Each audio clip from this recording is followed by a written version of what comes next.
Welcome to LearnHowToQuilt.com. This is the 13th video in our Star Sampler series. Today you'll learn how to make this 12-inch Martha Washington star. So come on in and let's get started. You'll find a copy of these directions at LearnHowToQuilt.com under Quilt Classes. Scroll down to Star Sampler, or you can click on the links below. To make this 12-inch star, you'll just need a small amount of fabric, no more than 1/4 yard. For the most part, you should be able to just get by with fabric scraps. There's a lot of different looks for this star depending on where you place your different values. So you might want to color in some of these stars to figure out which combination you like best. I'll be following most of the value placements found in the original star. So you see in those outer star points, I used a dark. For these star points, I'll use this darker blue, and then for the background, I'll use this light. In the original star, the center pinwheel doesn't stand out because there's not much difference in value. So I'm going to change that a little bit. So for the center pinwheel, I'll have this dark and this light. And then for these 4 outer triangles, I'll use this print. I'll be making the center of this block first, and then I'll add these star rays around the edge later. Whenever I start a new block, I like to draw it out just to make sure that the measurements on the pattern are correct and to help me to get a feel for the block. And actually later, I might use this as a reference. Now this is just a rough draft. If I wanted to make templates from this drawing, I'd have to be more precise. So this center square is 6 inches finished. You notice that there is actually a square within a square. And then inside this center square is the pinwheel. Drawn in that pinwheel, and I see that everything in here is a triangle. And these triangles form a square, so they can be called half-square triangles. And if I were to take this triangle and bring it down into this area, this would also form a square with this triangle. So everything in here is a half-square triangle.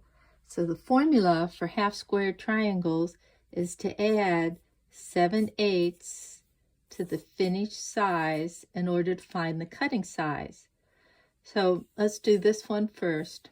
I know that I want the straight of green. Oh, that's really messy, but I want the straight of green and the cross green on this edge.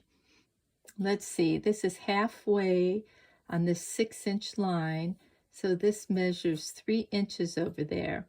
So 3 inches plus 7/8, I end up with the cutting size of 3 7/8 inches.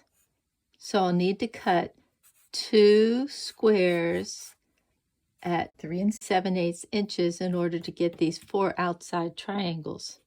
So I'll need to measure this, and I see that this edge is 2 1/8 inches. If I add 7/8 of an inch to that, I end up with 3 inches. So for these inner triangles, I'll need 1, 2, 3, 4. So I'll need to cut 4 squares at 3 inches. Now you don't have to draw that out like I did, but I just like to do that to double check when I start a new project. Make sure all your fabric's been pressed before you cut. So for these 4 corners, here's my 3 7/8 inch squares. And for the pinwheel, I need 4 3-inch squares. And then I cut each one of these on the diagonal. You can also find those cutting instructions here. I've laid out my block, and I notice that this is a directional print. I had to be careful when I laid these down. I decided that I wanted the print going in this direction, then that direction, and this direction, and that direction to sort of move it around. So to get started, I'll put right sides together of each one of these pairs. Then I'll take these over to the sewing machine and stitch a 1/4 inch seam. I use red thread so you can see, but you'll want to use a neutral color thread. Then I open this and press towards the dark. You'll get two little ears here on either end, and I just clip those off. You can see sometimes it gets confusing when you go to lay these out, so just double check to make sure that you've got everything in the right position. And now you'll put right sides together. Remember that this is the side that you're going to sew on. You want to line up these seams. They sort of nestle in place because of the way we pressed.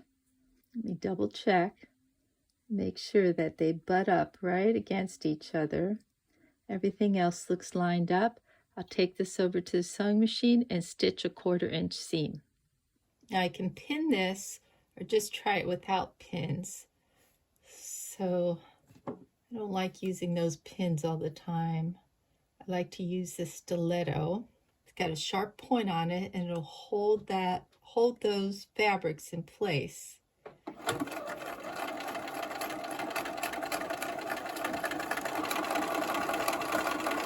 I'll take the other two, put right sides together. Remember that this is the side that I'll be sewing. Double check. See that that seam lines up.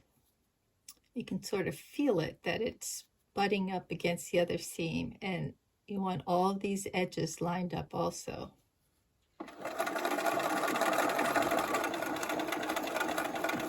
So I want to make sure that these points match and that they're about 1/4 inch from the edge. So that looks good. And this one also looks okay. Now at this point, some people like to open up this seam, but I usually press it to one side. So for some reason, these seams wanted to go in this direction. So I pressed both of those seams in the same direction, because when I turn this over and turn this one around, the seams will now be in opposite directions. It'll make it easy for them to nestle right up to each other. So I put right sides together, and I'm trying to match this point to that point. There's a couple of ways of doing that. Some people like to take washable glue and glue those together. I usually just take a pin, stick it in the top here, come over into there, stick it in that top, and then this is why I like opposing seams, because I can sort of feel that everything's lined up in there, and I can feel these seams on either side are lined up. And when everything seems to be in place, I'll pin.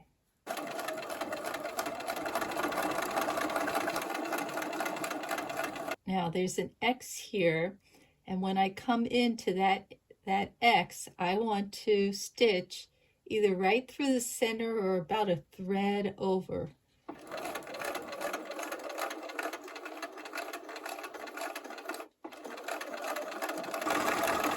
So you see I stitched about a thread over from that center, and let's see.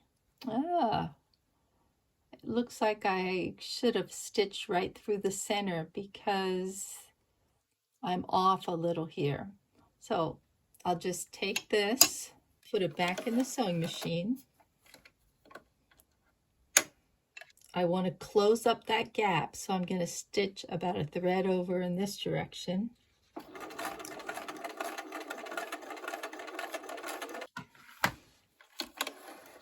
That center looks much better. To add these triangles, I'll fold this in half and finger press the center. Then I'll line up that center with this center. You'll have these little ears on either end.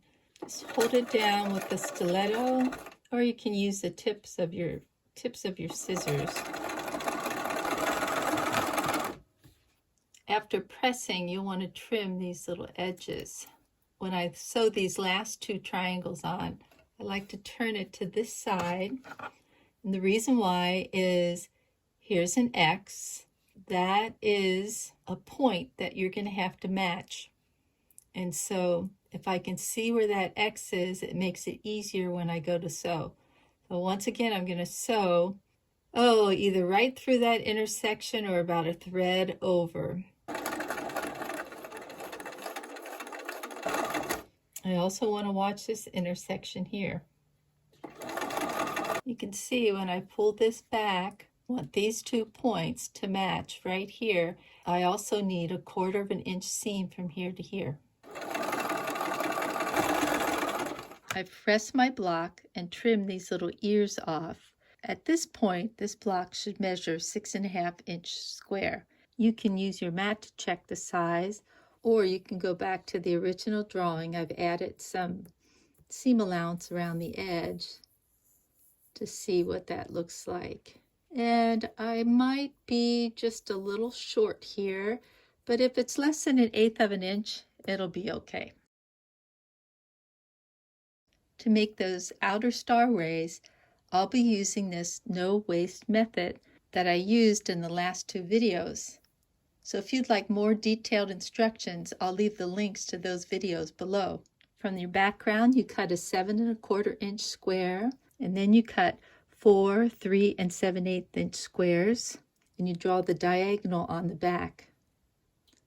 Place this in the corners, pin in place, and then sew a 1/4 of an inch over from this center line on both sides, and then cut through the center. I press to the 2 smaller triangles. Follow your diagram and line up the next 2 squares in the corner. Stitch a 1/4 of an inch away from that center line on both sides, and then cut through the centers.